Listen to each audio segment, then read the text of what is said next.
The Legal Lowdown is brought to you by the PENDAS Law Firm. Welcome back to First Coast Living. In today's Legal Lowdown, we're talking Social Security benefits again, and in a previous segment, we're with the PENDAS Law Firm. Lou, you had Brian on a previous segment. We were talking about Social Security benefits and the process and how daunting it is to go through. You guys got a great response. We did. It was quite impressive, but unfortunately, the other side of that coin is that it's a hyper-technical area of law, and so there's a lot of confusion. A lot of people are really quite oblivious as to the process, and as a result, I've brought Brian back so we could really get into. We threw out a lot of acronyms last time that we were here about this issue, and a lot of the people that responded actually asked, well, what does that mean? SSDI, SSI, and so on and so on. So I think we should really take this opportunity to go ahead and explore that a little bit more. All right, let's do it. And Brian Skelton, attorney at PENDAS Law, you're the Social Security expert. On your business card, or is it just it's just what they call you in the office? I am the disability advocate, and one of the key things that I do for my clients is to help them discern between the two benefits and what they may actually be eligible for. SSDI is for those who have worked. SSDI stands for Social Security Disability Income. The latter benefit is SSI. That stands for Supplemental Security Income, designed to supplement one's personal income to a certain extent.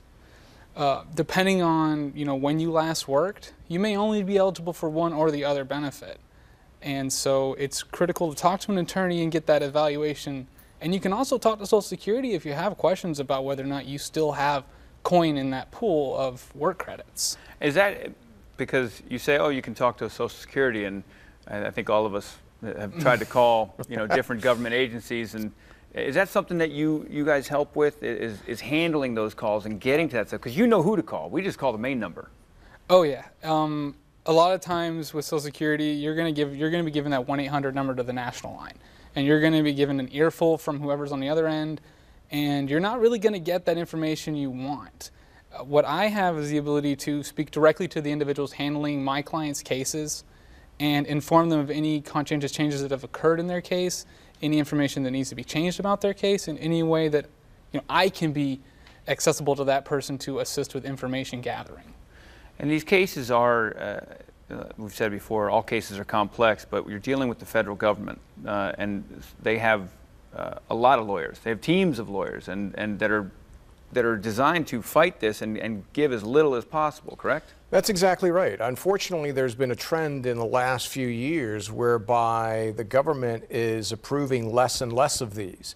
So you need somebody that's going to be fighting for you to make sure that we do anything and everything possible within the law to ensure that you have the greatest likelihood of being able to receive those benefits. Because I'm going to tell you right now, their people are not there to give you money. Right, right. And there's so many questions. Every case is different. Once the first step for folks, the consultation, we talk about it. It's free. It's really the easiest step you get to make. It's a free consultation, and that's where you can really find out the nuances of their case, right? Exactly, and that's where we can discuss, where we'll go from here.